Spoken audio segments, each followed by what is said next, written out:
and welcome to another episode. So, today we are going to be talking about times when it's actually not going to be in your best interest to work on feeding, or you might not see any progress with feeding. So that is our topic today. Now, if you're totally new to my work, definitely check out our website, foodologyfeeding.com. I have lots of resources for parents there, some books, some recipes, different blog post articles. You can take our quiz, and you can learn more about our programs and how we evaluate and help your child get to that next level with food. But for today, I want to talk about, so this is like a tough topic because everyone wants to talk about how to make more progress, not kind of like going backwards, right? But there are certain times in life when you are just truly not going to see progress, right? So there are some, maybe a major life change, like maybe you're moving or having a baby, or there's been an unexpected death in the family, right? When things are just a little bit too chaotic to focus on your child's feeding, right? But it's not only just that. Sometimes also, depending on your child's medical needs as well, there's a few instances where you might see them start to plateau or start to take a little bit of a backslide. So for example, even if they get sick, right? Usually an illness might last a few days or a week or so, right? And we expect them to bounce back. But if there's something going on with respiratory wise, where breathing's more challenging, that is always going to set your child back a little bit with food. And to be honest, it would set back an adult with the food a little bit too, because our body's number one priority is breathing, right? If you're not breathing, you're not alive. So that will always take precedence over everything else in your life, right? So that breath. So we have actually a child who had been making really great progress, but she also has a vent and a trachea in her throat, helping her breathe. And she's learning to wean off of that. And just before that, we had made some really big progress, some great strides. But then she started making a ton of progress with this weaning, so not being dependent on a machine to help her breathe anymore. So I explained to mom, like, there is now 3 holes she can breathe out of, right? Her nose, her mouth, and her throat. And she is trying to figure out how to navigate and make those 3 things work, because sometimes she's on the vent and it's doing the work for her. And sometimes she is practicing being off the vent and now she has to figure out how best to breathe. So it's just not a great time to work on feeding. So she's been making really good progress in that one area, but guess what hasn't made progress? Feeding, speech, PT, OT, everything else has taken a big backseat because that one area, especially that breathing area, is like in full focus right now, right? That's what she's focused on, and it's what she needs to be focused on. She can worry and catch up and practice those other areas once she sorts out the breathing, once she's capable of breathing on her own and it's comfortable and she can manage that herself, right?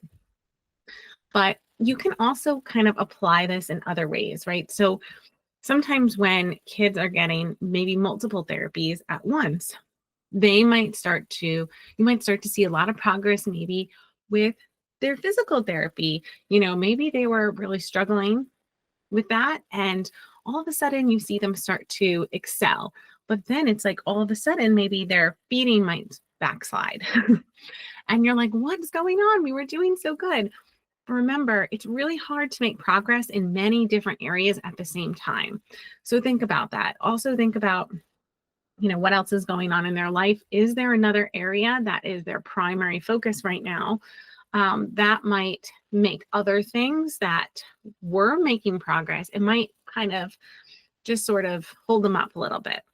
But that's not necessarily a bad thing. And that's what I had explained to this mom. I said, even maintenance at while you're excelling in other things, if you can maintain in this one area, that is still forward progress, right? Because now you're maintaining this skill and you have a much harder, a much harder day. Your body is working harder, but you're still able to maintain. That in and of itself is great forward progress. So don't just assume that because that one area is taking a back seat that you're not moving forward, because now if you can maintain, that means that you're maintaining and your child is at that higher level now. So that's actually a good thing.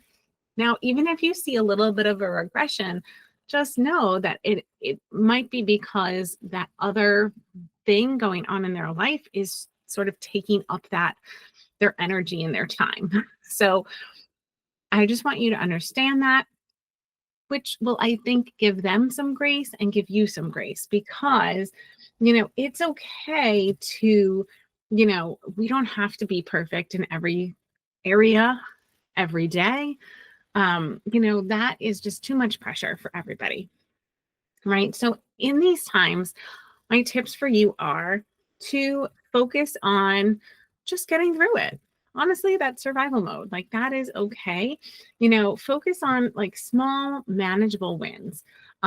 Even if it's just that simple, same comforting food for them, that might be it. Especially if someone's sick, it might just be, wow, they're still eating their comfort food and they're not feeling good. That is amazing, right? That in itself might be progress. This is a great time too for parents to just take off that pressure. This is a great time to go, you know what? I have zero expectations. Things are crazy right now. I'm not expecting anything to happen. And sometimes when you just take off all of that pressure from your own mindset of it, like, I'm not expecting anything to happen. Sometimes that's when you'll start to see them start to turn around and get back in with that progress. But you really should just take the time to yourself to be like, you know what? Nothing's going to happen right now. This isn't the best time to work on this. I'm going to put this on the back burner. We'll address it after X time or after this happens or whatever, right? So think of it just like you're going to do a reset, essentially. So other tips, just maybe keeping snacks available. Try to be as balanced as you can with it. So they're not, only eating cookies, like if that's their favorite thing to eat. Yes, you want to offer them comforting things, but try to offer snacks, but something a little bit more balanced. You do want to stick to familiar, easy to eat foods that they already enjoy. So it's not during these times that it's more stressful, it's not a good time to introduce new foods. It's not a good time to, even do food play. I would say just take the time, just back off completely from food, and just stick to those comforts. You might want to maintain some small rituals that might help. So things like sitting together, even if it's not an ideal meal and it's not what you wish, just the act of physically being at the table together is, I would say a small win too. So, there are things that you can do that don't necessarily involve the food directly, right?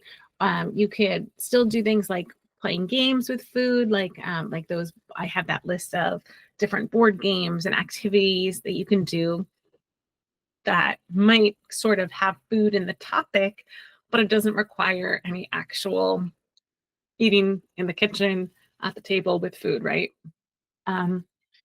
There's also the books, right? You can do things like talking about food through books.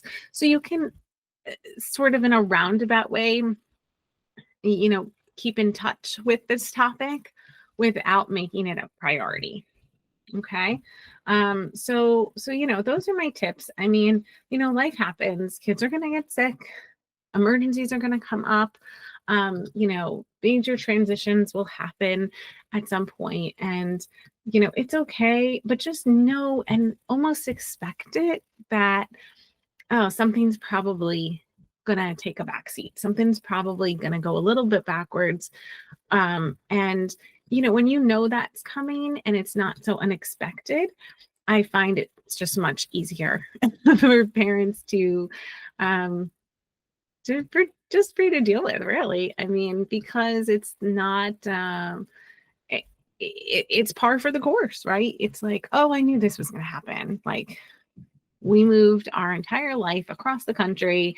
And, I just knew that at some point that shoe was going to drop and all of a sudden he was only going to want his old favorites again.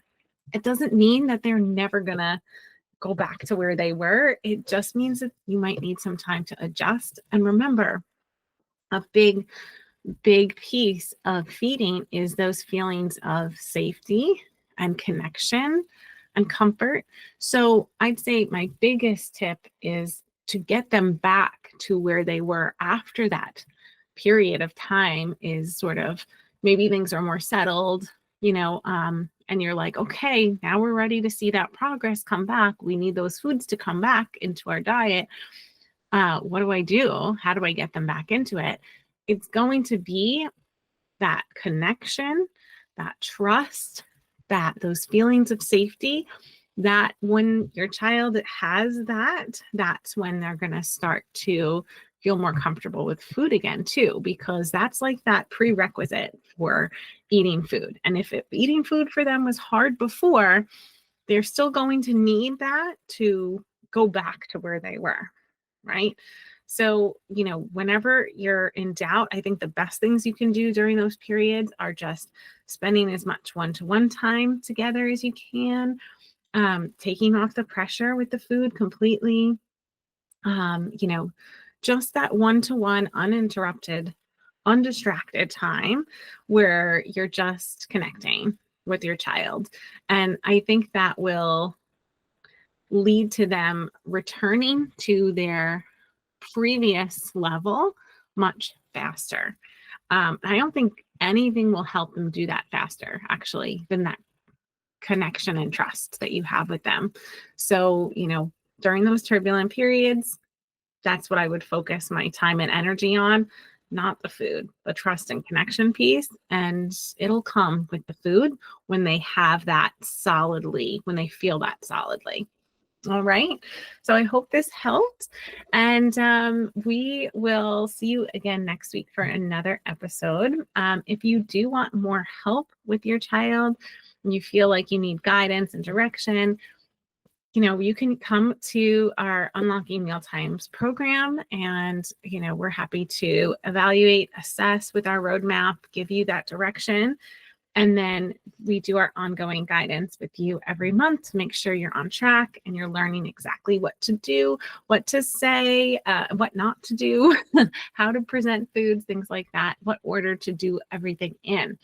And that is actually our next topic next week, is about the order that we work on things and why that is so important. So be sure to tune in next week for that. And we'll see you then. Good day. Thank you for listening to How to Unpicky Your Picky Eater.